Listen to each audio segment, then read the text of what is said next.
I am not gonna lie. I did not read a lot of good books in 2018. So today I'm going to be talking about some of the books I really liked and some of the books I didn't really like, and I'm going to try and talk about books I haven't read before, because most of the books I read this year that I liked were ones I had previously read in different years and knew I was going to like. I read 45 books this year, which isn't as many as I could have read, so, kind of disappointed on that, but whatever. It is what it is. And just saying that, it's kind of sad that there were some that I was like, oh, well, there was a lot that I did not like. So, let's get into it. Okay, so I have a list of 5 books I liked, 5 books I didn't like, which means I guess this is a top 10 list. Anyways, let's begin. So the first book I didn't like first book I did like. Wow. I've messed up too many times to refilm this. I think we all know that was gonna happen eventually. The first book I liked was The Book Jumper, which is right here conveniently placed on my bookshelf for your viewing pleasure. It was a very interesting book. It's about a girl named Amy who goes to this island and discovers, oh, hey, I can jump into books. That's pretty fucking cool. Oh, hey, spoiler, Dad's a book character, and falls in love with a boy named Will, who I also fell in love with very deeply. And then, spoiler, he died. And I was like, okay, what the fuck? Because I didn't expect it. I thought it would just be a cute book. But no, it broke my heart. So, made the list. But yeah, even though I basically spoiled stuff for you right there, it was a very nice book. I really enjoyed it. I really liked the characters. It is definitely a young adult book, not 18 and up. It's definitely for, the 15 to, 17-year-olds, but damn, I loved it. Because it just had an intriguing plot, and I live for intriguing plots, I live for fun writing, and I live for attractive men who die, I guess. Yeah! So the next book I liked was called Mother Night by Kurt Vonnegut. It is hidden somewhere behind stuff, so I won't put it on display. My bookshelf there's just so much going on. Anyways, my friend suggested this book, and I would like to thank him, because I know he's going to watch this, because I'm going to send it to him. And if he doesn't, I won't care. He has a life, I have a life. Whatever. But, if he hadn't suggested that book to me, I wouldn't have had 5 books that I liked that I had never read before. So, that's saying a lot. Since I've read 45 books, some of them were rereads, because I read this one twice. Anyways. Sorry, I'm sick. Christmas season, damn it. But, so Mother Night is about this dude, I forget his name, because I did read this a while ago, who worked for, America during the war, but was, a spy in Nazi Germany, right? And it's a very dark comedy, and it's very fun, and I really liked the writing style, and I was very upset that the book wasn't longer, because the writing style was fun, and, yeah, I'm hoping to read more of Kurt Vonnegut's books, since I liked the writing so much. Hopefully they're not as confusing to me as Cat's Cradle, because I am trying to read that one, and I just keep getting confused, but, that's just me with some books. After a few, starters, I'll probably get it, but, yeah, Mother Night was good. The next book I enjoyed was The Miseducation of Cameron Post, that is also hiding behind something somewhere up there. But, that book reminded me a lot of Ariane Dante. It was the lesbian version of Ariane Dante. Maybe not exactly content-wise, because it did deal with, conversion therapy and stuff like that, parental death. But, the writing, because a lot of people I see on the internet are I want books about lesbians written in the style of Ariane Dante, because it's so poetic and beautiful and blah, blah, blah. This is that book, people! It's here, and I'm telling you about it, and you already know about it because there's a fucking movie, which means it's popular enough to be known about. It is like Ariane Dante writing-wise. It gave me the exact same feeling, just more because it's longer. And fresher because I have read Ariandante way too many times. But yeah, so The Miseducation of Cameron Post.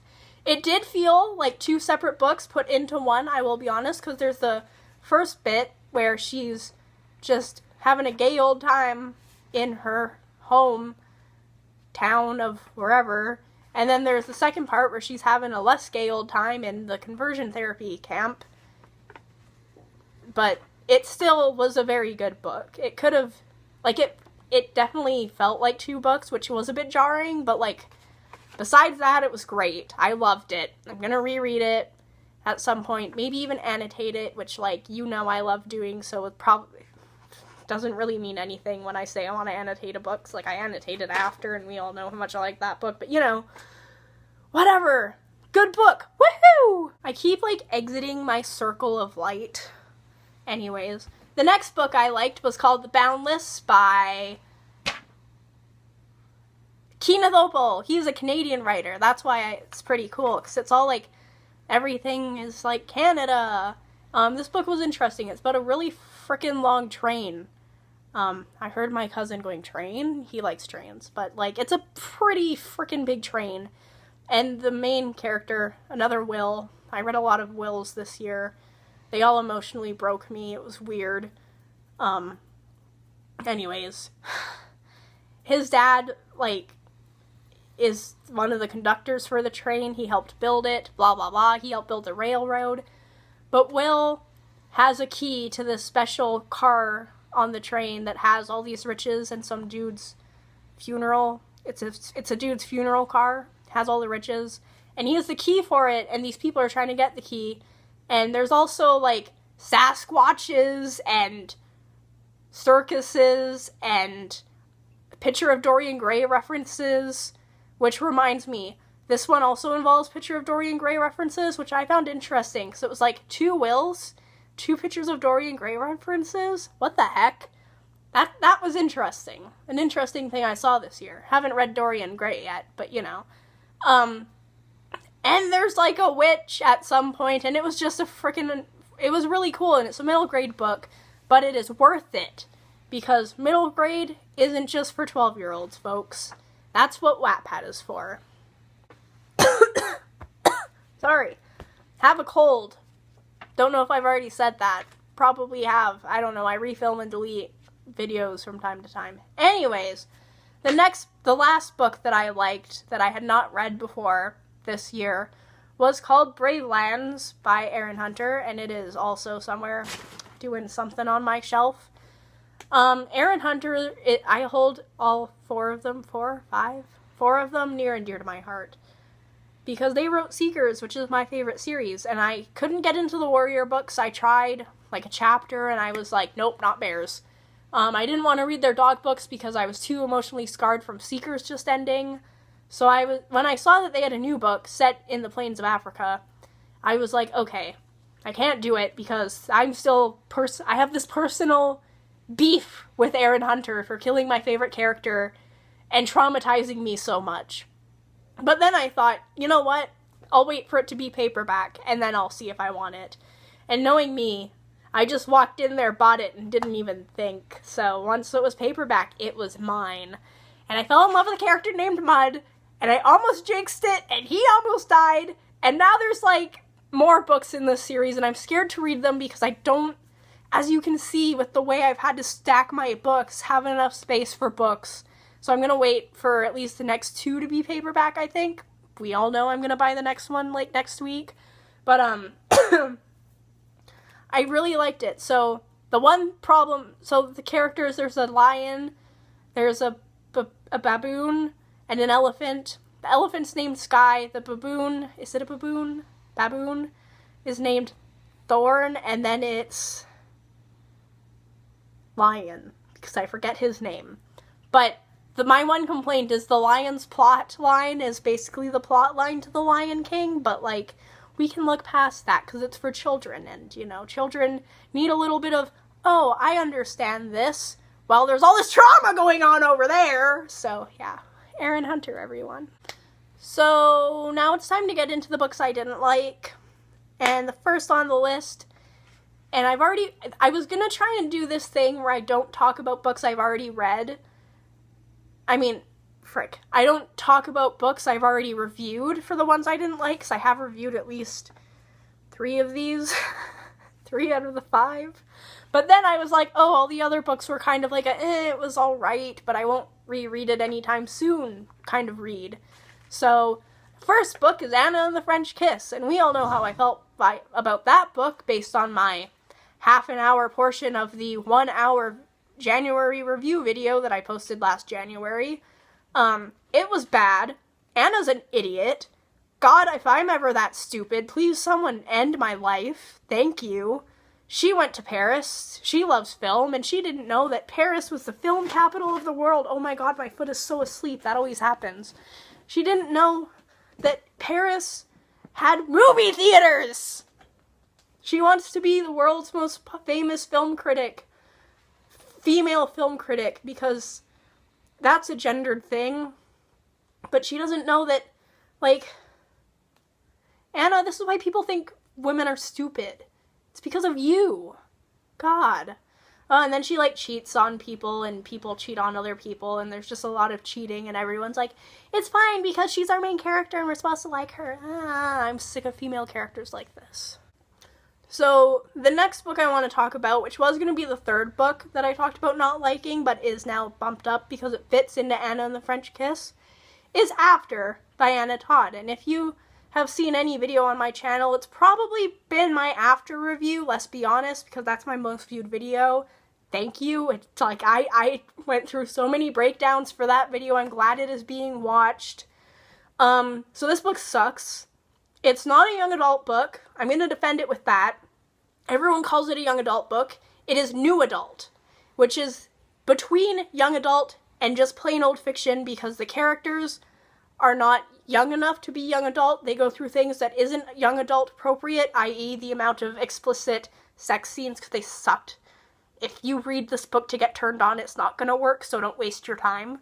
But, so, like, it has explicit sex scenes. This series, because I've heard it has sex explicitly written in it, should be new adult, but they grouped it into young adult for whatever reason. New adult is just, like, it's the ages, because Tessa's in college, she's not in high school, and she's not, like, the summer before college, she's 18, which doesn't fit into, like, the 13 to 17 age range, but it also isn't yet fiction and just plain fiction because of the ages of the characters, but it's the content, which is like the sex and stuff, that puts it in new adult. Thank you for listening to that rant, but yeah, if you want to know why I didn't like this book, there's like a 31-minute video on that if you want to go watch me just have a fucking mental breakdown, because it was fun. Anyways, the reason I grouped it in with Anna, like underneath Anna, is because Tessa, the main character, reminds me of Anna from Anna and the French Kiss.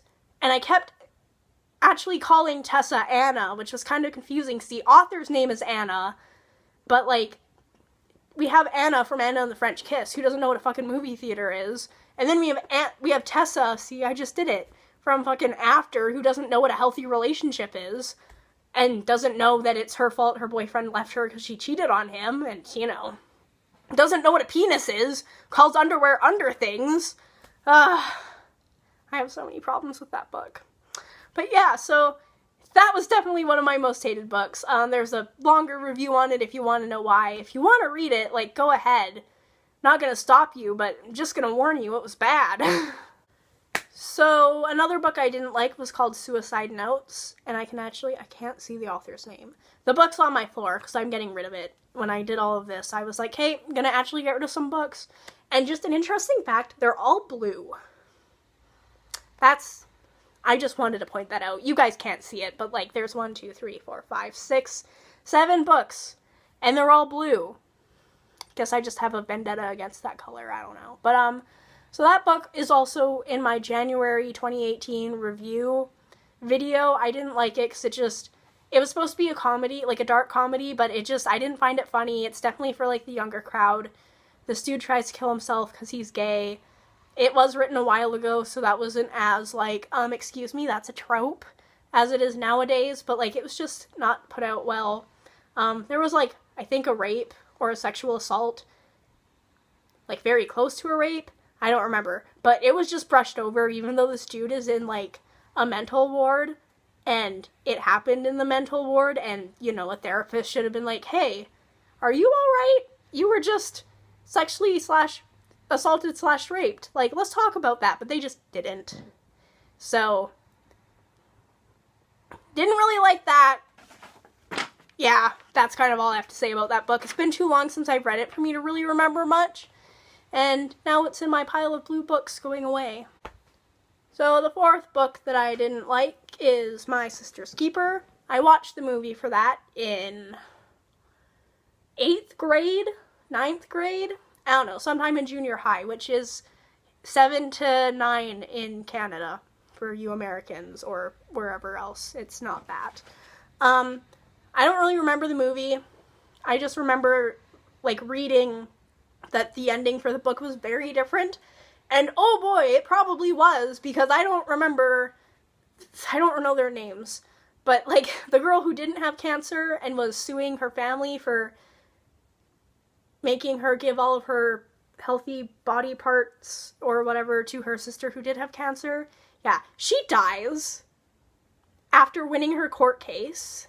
Her sister, who has cancer, gets her kidney, which is what the whole problem is. The reason she was, like, suing her family. Even though her sister was like, sue them, stop giving me body parts, I'm ready to die. She gets the kidney, gets to live, and in, like, her one chapter in the whole book, even though there was, like, 50 million point of views, we didn't need all of them, we could have just had, like, 2, the mom, the sister who dies, and then at the very end, the sister who doesn't die. We didn't need the stupid, oh, I'm the lawyer and I'm the social worker and we fucked in high school and now we're working together and we are not adults and we can't get past that we fucked in high school. And he has a service dog, but, like, we're all just gonna overreact when he's like, I need a moment, and his dog is, like, pushing against him, trying to get him out of the room, and we're all just gonna be like, why? Why is everything about you? Like, he has a fucking service dog who's trying to get him out of the room. Obviously, there's something wrong. Anyways, enough ranting about that. Ooh, shifted my little thing. Both of my feet are asleep. I hate it. But, anyways, where was I? Oh, yeah, it only needed, like, 3 point of views, not the mom, the sister, the brother, the dad, the lawyer, the social worker. That's fucking 7 point of views. We didn't need that. And they were all like, were they all first person? I think they were all first person. So that's worse. If it was third person, I could kind of understand. But no, it was first person. Anyways, where was I? Oh yeah, the sister who was dying of cancer. I think her name was Kate. She gets the kidney, and this was, like, the stupid part. She was like, oh, I almost died after the surgery because I was so weak and sick and blah, blah, blah, but, you know, then I got better, and cancer has never affected me since, at all. Nothing even in relation to it has touched me. I don't even, like, my birthday was in the month of the cancers, and suddenly my birthday is out of it, because it can't touch me. And that's just not realistic. Just saying as someone who has lost a whole bunch of people because of cancer and cancer-related things, I'm calling bullshit. So, yeah. So the final book I didn't like, which I don't remember as much as the other ones because I didn't really have, like, a big rant about it as I did for the first 3, and then that kind of littler rant for the last one, was The Hate U Give. I just didn't really like the writing. I had to read the line, we were as tight as Voldemort's nostrils 1 too many times, or however many times it's said in the book too many times. And the characters just kind of fell flat for me. They felt very character-y, and I'm just kind of sick of the whole, like, I know that this book kind of had an excuse to put the girl in the situation, but I'm sick of the whole, oh, this teenage girl starts a revolution of some kind. So she, like, did lead a protest at one point, and it just kind of made me think of the Hunger Games and Divergent and all of those books that people hate now because we're not in 2010, 12 anymore. But yeah, it was, like, it's definitely higher on the list than all of the ones that are on the book that I didn't like list, but it's not high enough to have been on it. I also needed a 5th book to talk about, and I just wanted to see if anyone else read the line, "We were as tight as Voldemort's nostrils," or if I hallucinated it. So yay! So I realized I forgot to film, like, a conclusion to my video, but that was kind of it. I read some good books, I read some not good books, I reread a lot of books that I knew I would like. Comment below, because I like reading comments, it's fun, what the worst book you read in 2018 was, and what you think the worst book you're going to read in 2019 is going to be, because I love reading bad books. It's fun. I love ranting. I'm not good at praising. I like ranting. So yeah. Well, thanks for watching. Bye.